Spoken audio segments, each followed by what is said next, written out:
Joining us now from Dusty and Danny in the mornings, which is not us. We're switched. We're Danny and Dusty, and we're in the afternoons. Danny Kanell, courtesy of our friends at Bet Online. Go to Bet Online for updated college football playoff and bowl game lines. Danny, how you doing, man? What's up, boys? How's it going, man? Congrats on the season for the Ducks, Big Ten champs. I mean, that was incredible first year in the Big Ten from them. I missed you guys at the Big Ten championship game at Indy, but it was fun. And now the real fun begins with the playoffs tomorrow night. I can't wait, man. I'm fired up to be on with you guys. Look, they kept you guys like corralled over on the opposite sideline at the Big Ten championship game. I was trying to get over to where you guys had your set, but you guys, they broke that thing down and you guys like vanished very quickly during the Big Ten championship game. Well, we had sort of a that was the plan all along because we weren't doing a post-game show. But I will say this. We had kind of a weird situation. We have two females that I work with. They're awesome. Jordan Giorgio and Mackenzie Brooks. Great girls, incredibly smart. They are attractive. And there was one guy that was kind of harassing them. So they did beef up the security a little bit. So I don't know how close you guys would have been. We should have like exchanged numbers or something because I could have got you in there behind the scenes a little bit. But it was really cool. It was and I tell you what, I don't know how you guys felt. What would you have put the percentage of Ducks fans? I mean, it felt like a Penn State home game. And Oregon, I knew it was going to be challenging because of what was upcoming and knowing they were going to be in the playoff. But that was a road environment for Oregon to play, and it didn't faze them one bit. Yeah, I would say, like, I came back and I said it was 70-30, but I'd say it may have been closer to like 80-20. Yeah, there there was a lot of Penn was State. 80-20. Yeah. And like I'm buddies with, and this is, I don't want to sell him out because he might, if it gets back to people, but he is a former Oregon Duck quarterback. But Tony Graziani, we're boys. Like we played together in Atlanta, and I wanted to catch up with him. I said, hey, are you going to Indy for the Big Ten championship game? And he said what I think a lot of Oregon fans were thinking was, oh, we waited too long. We didn't get tickets. We're planning on going to the Rose Bowl. So they're looking ahead, and which I like. That's the thing that sucks about the expanded playoffs. It's hard on fans, man. It's expensive for anyone, and to have to travel to Indy for a game that I know it's a Big Ten title, but it's not the prize that you're playing for. If I was a fan, I would have done the same thing. Yeah. Not to knock Indy or anything, too, but I'd probably rather go to Pasadena than Indianapolis. I talked to Graz this week. It's funny that you mentioned Graz. I talked to Graz this week. He was on our podcast, The Program, and I said, you going to the Rose Bowl? He said, no, my couch is too good. His kids are going. He's like, we'll catch up down the road, though. We're gonna hopefully. He keeps saving up for them. I mean, I guess is he going to go to Atlanta for the Natty? I mean, what's he doing? He must feel pretty confident. No. That's not Graz, but right. He's going down the road of, you know what? The kids will go this one. And if the Ducks can get past whoever, Ohio State or Tennessee, he's like, maybe we'll get there and we'll go to whether it's the Cotton Bowl or Atlanta. But he'll end up at one. He's at every home game, though. Graz is a great dude. Yeah, he is. Let's talk about this playoff because Oregon's path is not easy by any stretch. And we get this thing going with, the first round coming up this week. What did you make, though, of the bracket, the way that it broke in Oregon's path? Because it'll go through either Ohio State or Tennessee, Texas, Clemson, or Arizona State, and then, potentially playing Georgia in Georgia at the end of this thing. So I don't love it, but I'm also not that upset about it. Like, I know Joel Klatt with Fox was like, really emphatic, like this has to be fixed. Like, and by the way, I love Dan Lanning's approach where he's like, hey, my players just give us a parking lot. We'll show up and play anybody. We don't care, which I do think is the right mindset. And like, if you are the number one seed, and they are, and they've earned it, they've deserved it, it's not even close. That was like the one thing there was absolutely zero debate over was who was the one seed. In a seeded tournament, it is supposed to be where you have the biggest advantage. I do think there's one thing that people are not taking into consideration because people have talked a lot about the seeding where the 5 and the 6 seeds, Texas playing against Clemson at home and Penn State playing against SMU home, and both of them are, Penn State's an 8.5-point favorite, Texas a 10.5-point favorite. Like people are saying, and especially for Penn State, they're saying what an easy path they have.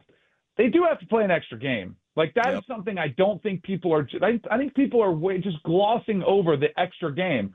Like what happens if Drew Aller gets hurt and like you're without him? Like because you were in a football game against SMU, which yes you should win. But the other thing I've learned from college football this season is like we might think they're a 10.5 point favorite in Texas and against Clemson, but they could get beat. Like you still are subjecting yourselves to a potential loss and an extra game. So I still think you benefit the teams that get a bye. So I think that helps.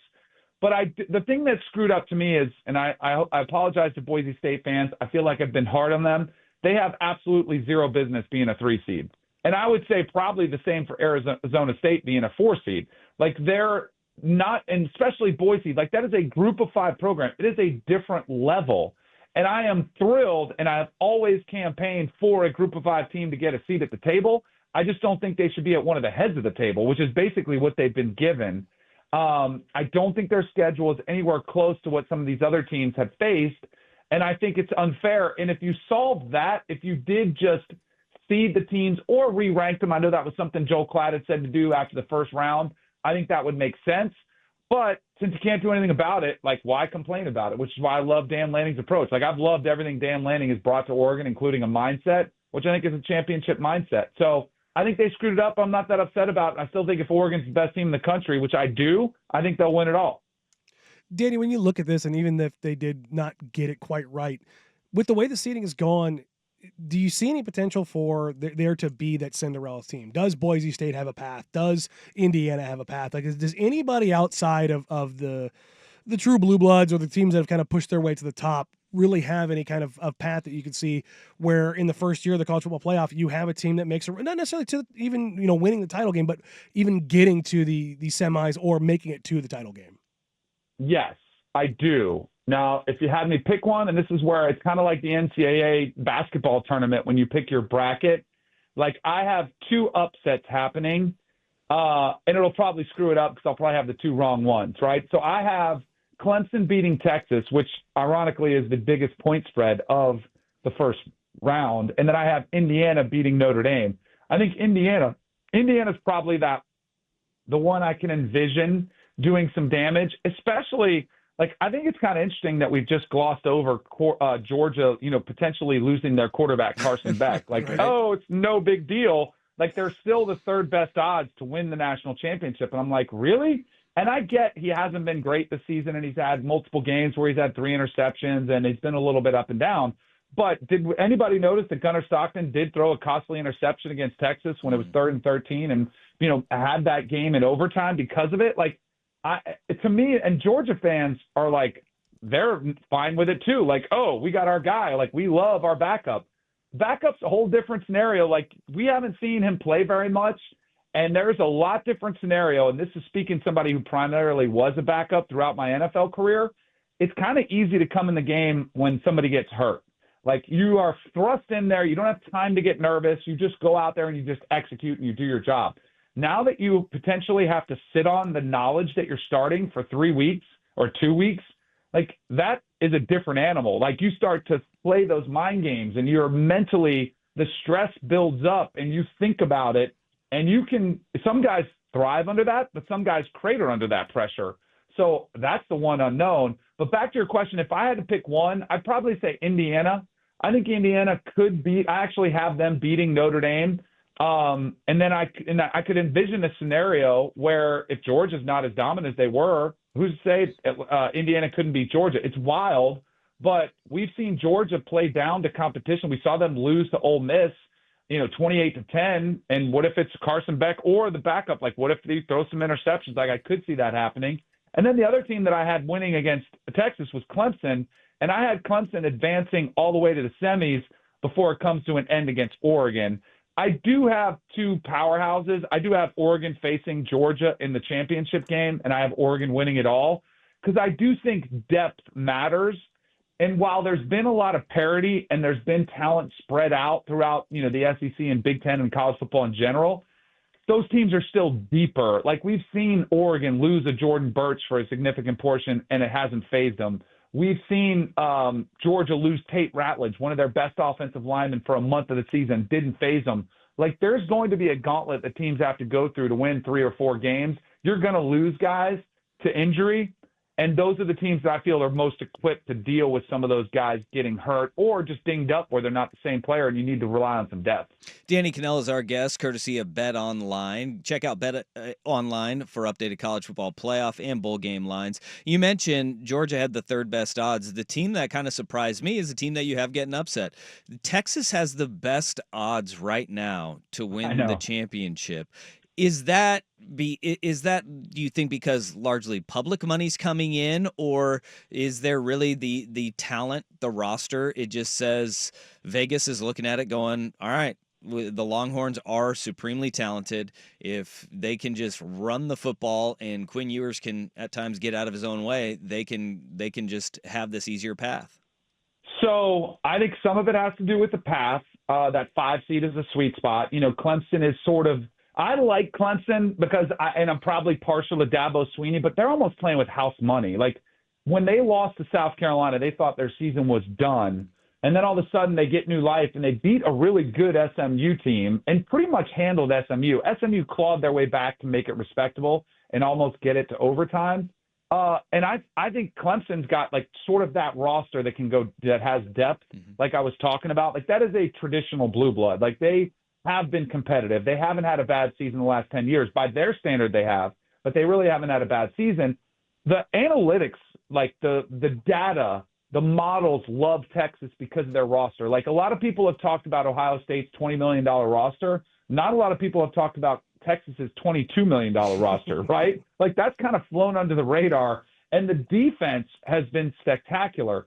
But I think Clemson can play them in sort of a defensive struggle type game. I like the under in that game too, by the way, in the Clemson-Texas game, probably more than the outright upset. But I like for Texas, yes, they've got all these players, and yes, they have a lot of talent, and Quinn Ewers can be good at times, but they have not been tested. Like I get that they finished the season with 2 losses, but the 2 losses came against really the only great team that they played against, or I would say borderline good. Like, what is their best win? Is it Vanderbilt, you know, who finished the season as, you know, a bowl eligible team? It's probably Texas A&M on the road, a game which was 17-7, and like Texas A&M didn't play great in that game. I don't know. I think something's off with Quinn Ewers too. I don't know if he's 100% healthy or if it's still his ribs, like the oblique injury that's bothering, or the ankle where he's wearing that massive like ski boot for his ankle. But he just feels off, and I think they could be ripe for an upset. And as much as we've talked about Ohio State and kind of the stressful environment that could be, if that game is ugly, Texas is a fan base which has high expectations. I could hear them getting a little restless, and I think Clemson is just playing with house money. They could play loose and free because nobody's picking to win, including, you know, the odds makers and the point spread. I think that game's ripe for an upset. Former quarterback, you're the perfect person to ask about this because you mentioned the ankle, you mentioned the oblique and rib injuries to Quinn Ewers. It seemed like in the SEC championship game especially, everything was like a 3-ball, right? It's just kind of floating everything in there. How much is that playing in, do you think, to the ankle and oblique, and which one is the bigger injury to lead to that?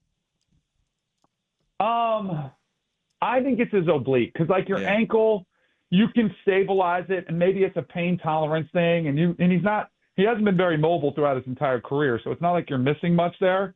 But the oblique is something because his ankle was recent. I think he hurt that against Kentucky. But like when I watched him play against Georgia the first time around, or when I watched him play against Vanderbilt, he just has not really let it rip. And I think he is a quarterback who comes out. I mean, he's a 5-star, one of the highest touted quarterbacks coming out of high school. And we saw it last year against Alabama. We saw it even this year against Michigan, where he would stretch the field vertically. Like, they want to throw the ball deep. They are a big play offense, and yet they haven't taken many shots down the field. His average depth of target is one of the shortest in the entire country, of the Power 4 level. Like, they don't throw it very deep. And it could be because they've had injuries at receiver. Like Isaiah Bond, their best receiver, has been hurt. But like Gunnar Helm, their tight end, has been their most productive receiver. And like, that's why I just have a hunch that oblique is something that really takes a long time to heal. And it is something that you use a lot of your torso and your core when you're throwing the ball and rotating, especially when you're trying to throw it deep down the field. Like, I still have a hunch. One thing I do think could see happen, but I thought it would happen in Atlanta in the SEC championship game, but it didn't. I thought they would use Arch Manning more than they did. And I still wonder if that's something that Sark has been waiting on for the playoffs when they have to win it. Because even in the SEC championship game, you kind of know we got to win more games to win the ultimate goal. Like, I still wonder if there's an Arch Manning package where they utilize him a little bit more, especially if Quinn struggles the way he has with turnovers. I mean, he still threw for 350 against Georgia, but he had the 2 costly interceptions, and he missed a lot of open guys. I still wonder if Sark goes to Arch in that situation. Danny, kind of backing it out to like 30,000 feet here. When you look at the way that the 12-team playoff is kind of as laid out, and you look at the teams that are in there and the players that are at the very top end, it feels like even 3 years ago, 4 years ago, the depth was so concentrated in a couple different teams. You know, Kirby Smart's Georgia team that had, 18 guys that were just absolute dudes on that defense, where you just went, yeah, that's an NFL defense. And then the next year they come back and they've got another, dozen guys on that team. But with the proliferation of NIL and the kind of the diaspora of talent going out and around, do you feel like the changing of the guard in college football is finally taking place, and where the, not necessarily lack of depth, but just the spreading around of top end talent is just more proliferate than it's ever been? Yes, I do. I agree with you, although I don't think it'll necessarily change the national champion. Like, look at the teams we're talking about. They're still the richest programs, right? Oregon spends a lot. Texas spends a lot. Ohio State spends a lot. Georgia spends a lot. And those are the teams that I probably, if you said those group, like, I would say probably the national champions coming from that group of 4. But what I love, there's a couple things I love. One, it gives a program like Indiana a ton of hope and an opportunity to potentially be that Cinderella. But you know who else it gave hope to this season? A program like South Carolina, who I get they didn't get in, but they had a meaningful game in November, late November, last weekend of the season. When I say meaningful, like playoff spot on the line on the last weekend of the season. And that would also go for Miami, who got beat on that game, kept them out of the playoff. You had, BYU later than ever. Iowa State playing in the Big 12 championship with a chance. That's the 18th ranked team. There are so many more teams that actually feel like they have a chance. And they could get in. And even though they might not be able to run the table and win 3 or 4 games, they can still have that hope of playing for a national championship. With the 4-team playoff and even more so in the BCS, there were probably 8 teams every year. He said, yep, they can play for it. Anybody else, like, thanks for coming. Like, enjoy your bowl, whatever bowl it's going to be. But you have real no chance at the table. Now you've got teams with a seat at the table. And I do think we're going to see upsets at some point in the playoff. So I do think that talent has spread around a lot more than it ever has. And I do think it's great for the game that you've got, like, new players at the party. Like Tennessee, Penn State has never had a chance. They've been close, but they never had a chance to make the 14 playoff. Now they're in. They can silence a lot of critics. I think it's awesome. Boise State and Arizona State, 2 teams nobody saw, especially Arizona State. I mean, they were a 4-win, their win total was 4.5. And here they are with, an opportunity to win, a playoff game. And they sit and watch the first weekend. Like, those things are great for college football because now we've included the entire country, not just either the Southeast or the Big Ten country with Ohio State or Michigan. Now we've opened this thing up to an entire country, which I think is very healthy for the sport.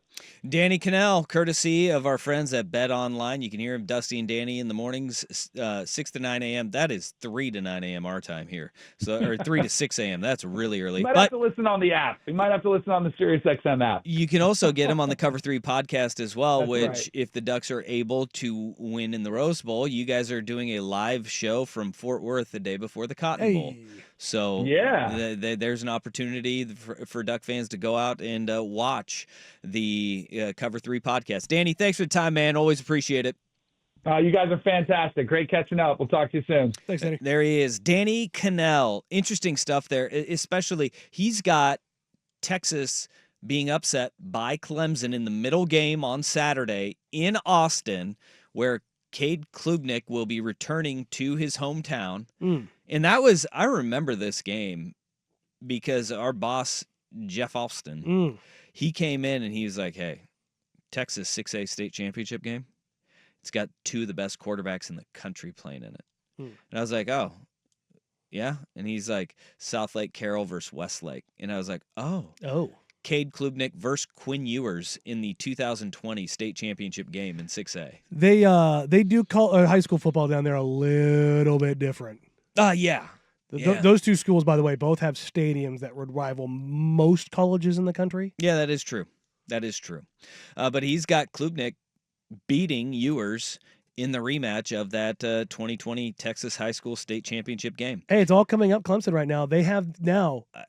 Yeah, they went to the portal again. I was gonna go and tease that because Yeah. Dabo Swinney is a man who is not afraid to contradict himself.